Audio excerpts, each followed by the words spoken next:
Bismillahirrahmanirrahim. Assalamualaikum warahmatullahi wabarakatuh. Kami dari kelompok 5. Di sini kami akan mempresentasikan hasil proyek kami, yaitu yang berjudul implementasi algoritma random forest untuk klasifikasi risiko stunting pada balita dengan rekomendasi program gizi. Baik, presentasi ini dibuat untuk memenuhi ujian tengah semester pada mata kuliah proyek 3. Baik, sebelumnya saya izin memperkenalkan diri terlebih dahulu. Saya Hafnatul Laila dengan NIM 2307015, dan juga ada rekan-rekan saya yaitu Najwa Nabila dengan NIM 2307020, dan juga ada Oseana Nazila dengan NIM 2307022. Berikutnya, pada latar belakang masalah, stunting merupakan masalah gizi kronis yang masih menjadi tantangan kesehatan di Indonesia dengan prevalensi sekitar 21,6%. Kondisi ini berdampak pada pertumbuhan fisik, perkembangan kognitif, serta kualitas sumber daya manusia di masa depan.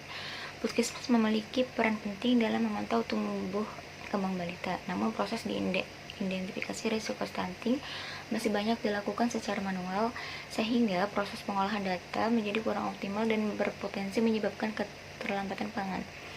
Kemudian, perkembangan mesin learning yang ini memungkinkan analisis data kesehatan dilakukan secara lebih cepat dan akurat melalui proses klasifikasi berbasis data. Penelitian ini membandingkan algoritma naive Bayes, decision tree, dan random forest untuk klasifikasi risiko stunting menggunakan berbasis website untuk membantu tenaga kesehatan mengidentifikasi risiko stunting dan memberikan rekomendasi intervensi gizi secara lebih efektif. Kemudian, sistem ini mendukung konsep Smart Health dalam Smart City melalui digitalisasi layanan kesehatan, pengambilan keputusan berbasis data, peningkatan efisiensi pelayanan, dan dukungan program pemerintah MBG. Kemudian ada rumusan masalah. Di sini yang pertama, bagaimana mengimplementasikan algoritma random forest untuk klasifikasi risiko stunting pada balita berdasarkan kesehatan. Kemudian, bagaimana merancang aplikasi berbasis website untuk membantu tenaga kesehatan melakukan klasifikasi secara cepat dan sistematis. Berikutnya, bagaimana menghasilkan rekomendasi intervensi gizi berdasarkan hasil klasifikasi risiko stunting, dan juga bagaimana kinerja algoritma random forest dalam mengklasifikasikan risiko stunting pada dataset penelitian. Kemudian, pada bagian batasan masalah, penelitian hanya berfokus pada klasifikasi risiko stunting pada balita menggunakan algoritma random forest, dan juga data yang digunakan berasal dari dataset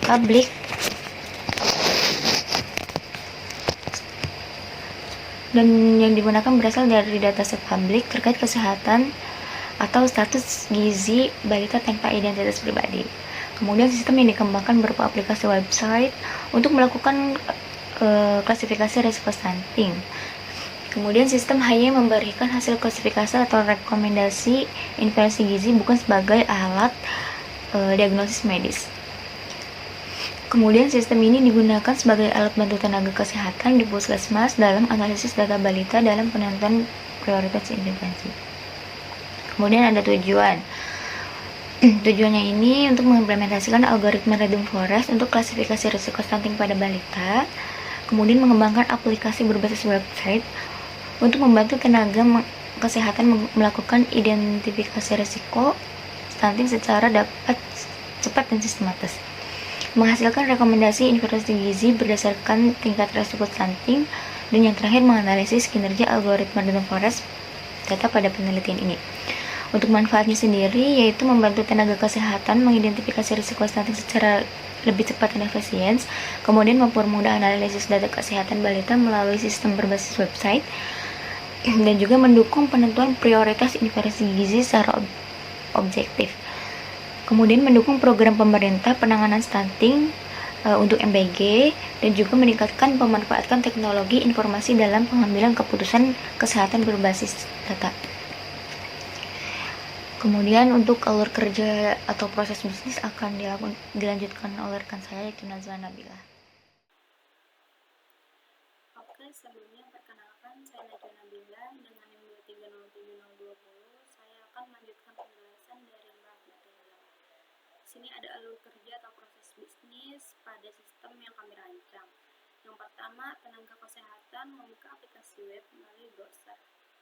Tenaga kesehatan ini karena kita bermitranya dengan Puskesmas Loh Bener, jadi tenaga kesehatan ini dari Puskesmas Loh Bener, yang dimana dari mereka sendiri bertindak sebagai admin pada sistem yang kami rancang. Kemudian yang kedua ada pengguna. Pengguna memasukkan data balita berupa usia, jenis kelamin, dan tinggi badan.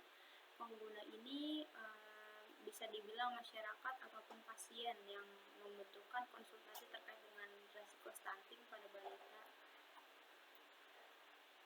Kemudian yang ketiga ada sistem melakukan pre-processing data untuk memastikan datanya valid.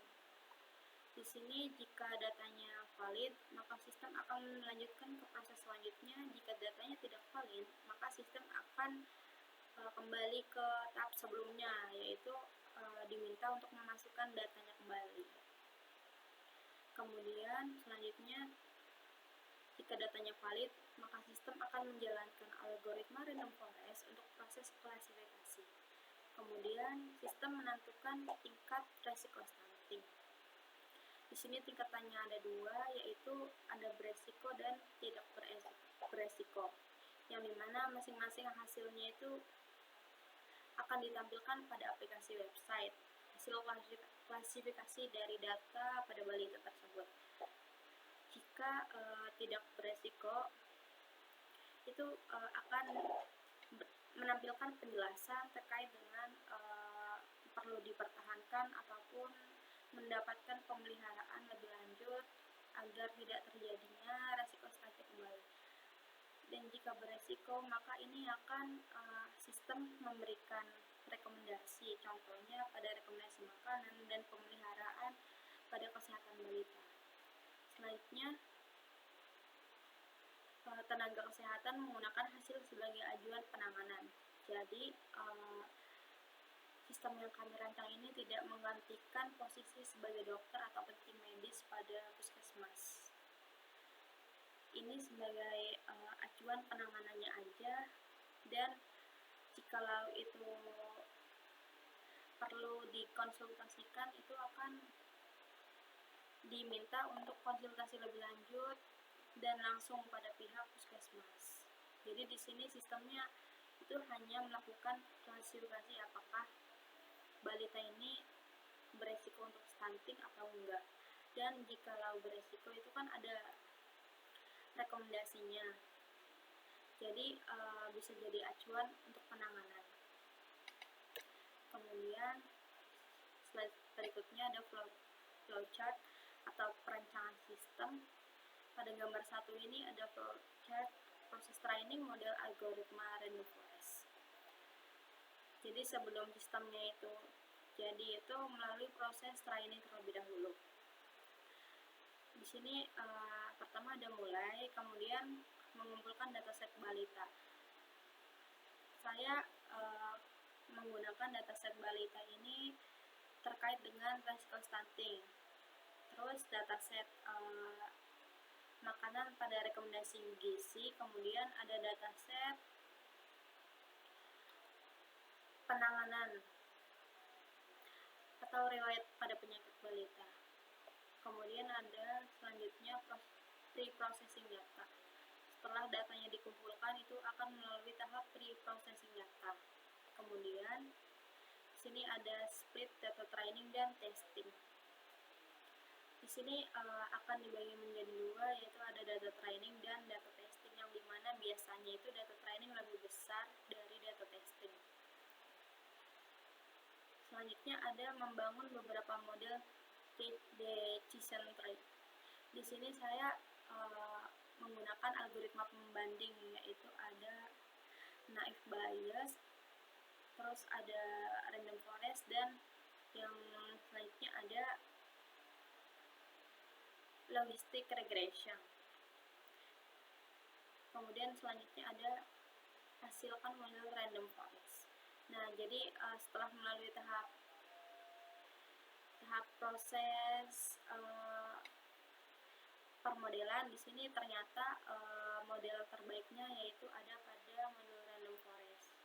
Jadi kita mengangkat model random forest itu melalui proses perbandingan antara model yang lain. Kemudian jika sudah, itu akan menyimpan model training random forest. Selanjutnya, model random forest ini terlatih dan siap digunakan untuk proses lebih lanjut, pembuatan rancangan bangun aplikasi. Nah, di sini ada gambar kedua, yaitu flowchart prediksi resiko stunting pada website. Kalau di sini adalah permodelannya, kalau di sini adalah flowchart prediksinya. Yang pertama itu ada tenaga kesehatan membuka aplikasi website. Seperti sebelumnya, itu prosesnya kurang lebih sama. Kemudian akan diminta menginputkan data balita, kemudian melalui proses pre-processing data. Selanjutnya itu ada input data user untuk prediksi resiko stunting dengan model random forest. Dan selanjutnya ini akan menampilkan hasil klasifikasi resiko stunting. Dan ya sudah seperti itu. Selanjutnya pada slide ini yakni ada mockup atau ekspektasi hasil pada website yang kami rancang. Ini ada beranda. Beranda ini bisa digunakan oleh pengguna secara umum, gitu, baik admin ataupun masyarakat yang menggunakan. Sini ada di beranda ini ada fitur cek resiko, edukasi tentang dan admin. Di sini masyarakat ataupun tenaga kesehatan bisa melakukan cek resiko stunting pada beranda, yang dimana ketika ini diklik itu akan mengarah pada fitur cek resiko. Dan di sini ada fitur untuk login admin sendiri. Ini ada edukasinya, yaitu terkait dengan sistem yang kami buat. Sini bisa mendeteksi resiko stunting, memberikan rekomendasi gizi dan dukungan program pada MBG. Karena kita itu berhubungan dengan gizi, kita mengangkat MBG itu sebagai acuan. Selanjutnya ada fitur cek resiko. Di fitur ini pengguna diminta untuk menginputkan jenis kelamin, umur dalam bulan, dan tinggi badan. Jika sudah dimasukkan, itu akan memprediksi stunting si sistemnya ini, apakah itu beresiko ataupun tidak. Dan selanjutnya ada fitur edukasi. Seperti sebelumnya yang sudah saya jelaskan, di sini edukasinya itu terkait dengan aplikasi yang kami buat. Itu bisa memberikan apa saja.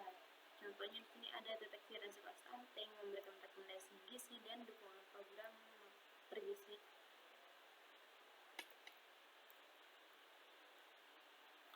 Selanjutnya ada tentang ini tentang sistem. Tentang ini dirancang agar si pengguna itu mengetahui sistem yang kami bangun ini bertujuan untuk apa dan namanya apa. Ini sistem yang kami rancang itu namanya StunGoal. Bisa dilihat tujuan dari perancangan ini untuk apa dan metode yang digunakan itu apa saja. Nah, di sini ada mitra yang kami gunakan, yaitu pada Puskesmas Lobenar. Baik, selanjutnya pada slide ini ditampilkan halaman login admin dan dashboard admin dari sistem yang kami kembangkan. Pertama, terdapat halaman login admin yang berfungsi sebagai sistem keamanan agar hanya admin yang memiliki akun dapat mengakses sistem. Setelah berhasil login, admin akan masuk ke halaman dashboard admin. Pada halaman ini, admin dapat melihat ringkasan data yang ada di sistem seperti jumlah data yang tersimpan dan informasi penting lainnya. Dashboard ini berfungsi sebagai pusat kontrol untuk memantau dan mengelola data dalam sistem secara lebih mudah dan cepat. Selanjutnya, Pada slide ini ditampilkan fitur statistik dan evaluasi program pada sistem. Bagian pertama adalah statistik risiko stunting. Pada halaman ini, sistem menampilkan persentase data yang termasuk kategori berisiko dan tidak berisiko stunting berdasarkan hasil analisis data. Selanjutnya, terdapat evaluasi program MBG. Fitur ini digunakan untuk memberikan kesimpulan serta rekomendasi dari hasil analisis yang telah dilakukan oleh sistem. Dengan adanya fitur statistik dan evaluasi ini, admin dapat memahami kondisi data secara lebih jelas dan dapat mengambil keputusan yang lebih tepat dalam penanganan stunting. Selanjutnya, pada slide ini dijelaskan mengenai progres pengerjaan proyek yang kami lakukan yang terdiri dari beberapa tahapan. Tahap pertama adalah perencanaan, yaitu mengidentifikasi permasalahan stunting, melakukan studi literatur mengenai machine learning dan smart health, serta menentukan tujuan penelitian. Pada tahap kedua adalah pengelolaan data yang meliputi pengumpulan dataset kesehatan balita, proses data cleaning, pre-processing data, serta pembagian data training dan testing. Pada tahap ketiga adalah pengembangan model machine learning, di mana kami melakukan implementasi algoritma klasifikasi, melakukan perbandingan performa model, dan memilih model terbaik yaitu random forest.